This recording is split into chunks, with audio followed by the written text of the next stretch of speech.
Wacho ni winjruok machalo kamano pok oketo team 10 points agenda gini jogo eko Maleko oyango ni kinde twaka kaachiel kod winjruok onogo jotelo duto mano mosenindo Raila Odinga kaachiel kod jatend piny moluor William Samoei Ruto nowinjore kendo piny owacho oseketo team gigo eko mathoth malich mokalo.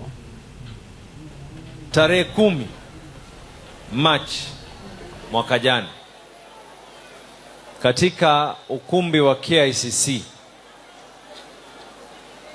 Raila Amolo Odinga pamoja na William Samoei Ruto walieka na wakasaini mkataba kuhusiana na mambo ya 10 point agenda katika hii broad based. Nisikizeni kwa makini, tuambianeni ukweli, kwa sababu naona wengine wana ufidhuli wa mdomo kuzungumza na kila kitu la kwanza la pili, sijui baba aliniambia hivi, huyu mwingine anasema hivi, mwingine anasema hivi. Sasa nisikizeni, wakati tulipokuwa tunaandika hii mkataba tulikuwa katika ofisi ya Sifuna. Aliyekaa katika kompyuta ni Anyang' Nyong'o,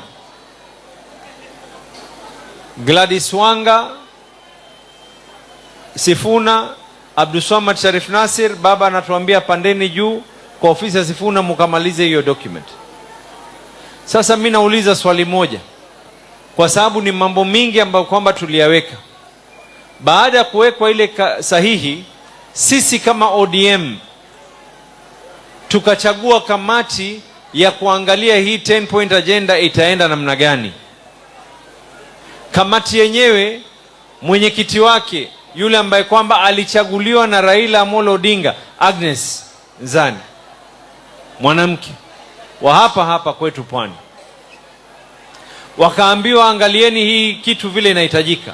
Mimi nataka kuwapatia mfano mmoja katika mifano mingi.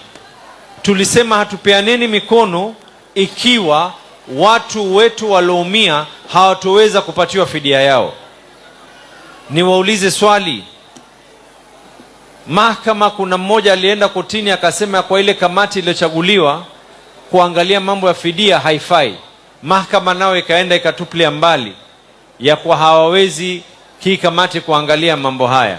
Haya makosa na wauliza nyinyi, ni makosa ya marehemu Raila ama makosa ya William Samoei Ruto, ama ni Mkenya fulani alijifanya ni mfisadi na akaamua kufanya mambo haya? Ukitaka kupeleka lawama, peleka lawama pale ambapo kwamba palipo. Dadangu Mishi hapa ni shahidi. Katika supplementary iliyowekwa na serikali kuu ni pesa ya fidia. Lao ingelikuwa hakuna vipingamizi hapa na pale, leo tungelikuwa tuko mbali na hii 10 point agenda. Kisha mimi nasikia wengine wanasema ya kwa ikifika tarehe 10 March mwaka 2026 ati hakuna extension of the 10 point agenda. Nisikizeni niwaambie kwa makini. The constitution of this country is a living document. And by virtue of being a living document, even the constitution of this country can be amended. Laws of this country can be amended. Resolutions can be amended. Kile ambacho kwamba hakiwezi kubadilika katika dunia hii ni vitabu vya Mwenyezi Mungu peke yake. Huwezi kuniambia kwa mambo mengine ati hatuwezi kubadilisha. Kama mambo yalikuwa beyond us, what do you expect us to do? Mulikuwa mwatarajia nini? Ama ni nyinyi ndio mulienda kotini ili baadaye kusema ya kwa hii 10 point agenda ilikuwa imefeli na wakati umepita? Hata si ajabu. I will not be surprised that those who are against now are those who are trying to make sure ya kwa haya mambo yasiweze kufanyika. Someone went to court. Compensation ya watu waliouliwa, watu walioumia, watu wamenini. And now there's been instructions that modalities have to be already